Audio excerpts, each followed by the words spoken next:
महाराज जी, कर्मों में सबसे उत्तम कर्म कौन सा है? जो भगवान को समर्पित किया जाए। यत करोषि, जो भी कर्म है, उत्तम कर्म वही है जो भगवान को समर्पित किया जाए।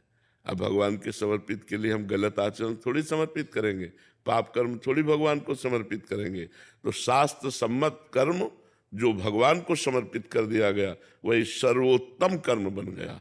देखो, लोग गंदे मार्ग में आनंद ढूंढ रहे हैं, शराब पीना, मांस खाना, व्यभिचार करना, अंडा खाना, मछली खाना, जीव जंतुओं को, वो उसमें आनंद खोज रहे हैं। किसी भी जीव को अगर कष्ट पहुंचाओगे तो लाख गुना बढ़कर कष्ट वो तुम्हें प्राप्त होगा। किसी जीव को सुख पहुंचाओगे तो लाख गुना बढ़कर तुम्हें सुख प्राप्त होगा। इसलिए कभी भी किसी जीव को कष्ट ना पहुंचाना, अच्छे आदमी बनो, अच्छे आचरण करो, दूसरों को सुख पहुंचाओ, भगवान का निरंतर नाम जप करो। जीवन की सार बात यही है। अगर बुरे कर्म करोगे तो भगवान को अर्पित नहीं कर पाओगे। बुरे कर्म का बुरा नतीजा, परहित सरिस धर्म नहीं भाई। दूसरों को सुख पहुंचाने जैसा धर्म नहीं है। हम दूसरों को सुख पहुंचाएं, परोपकार करें और वो कर्म भगवान को समर्पित करें। अपने लिए सब कर्म करते हैं, लेकिन भगवान के लिए जब वही कर्म किया जाता है, जैसे हम रसोई बना रहे हैं, पेट हमारा ही भरेगा, लेकिन हमारी भावना है भगवान को भोग लगाना। और पवित्र रसोई बना के भगवान को भोग लगाया, फिर प्रसाद पाया, तो सारे दुखों का नाश करके, बुद्धि शुद्ध करके भगवान की भक्ति प्रकाशित कर देगा।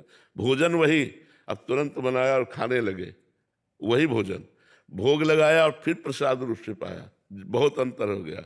अपने लिए कर्म करना बंधन कारक है, और भगवान को कर्म समर्पित कर दिए तो वही मोक्ष प्रदान करने। शाम के भगवान के चरणों में प्रणाम किया, हे नाथ, प्रातः काल जगने से लेकर अब तक हमारे द्वारा जो भी कर्म हुए हैं, उनमें जो शारीरिक, मानसिक, वाचिक त्रुटि हुई है, अपराध हुए हैं, प्रभु उनको क्षमा करो और हम पर कृपा करके ऐसी हमें बुद्धि प्रदान करो कि हम कभी आपके विपरीत कर्म ना करें, शास्त्र के विरुद्ध कर्म ना करें। और प्रभु, सारे कर्म हम आपको समर्पित करते हैं। जैसे आपने परिक्रमा की और इसके बाद प्रणाम करके प्रभु को अर्पित कर दिया, और बहुत बड़ा लाभ उससे प्राप्त होगा। पर साथ में प्रार्थना मत भूलना कि हमारे शरीर से, हमारे मन से, हमारे वाणी से जो आपके विरुद्ध आचरण बने हो जाने अनजाने में, प्रभु क्षमा कर दो और मेरी बुद्धि को ऐसी शुद्ध करो कि कोई ऐसी गलती ही ना हो, शास्त्र विरुद्ध आचरण ही ना हो, आपके प्रतिकूल आचरण ना हो।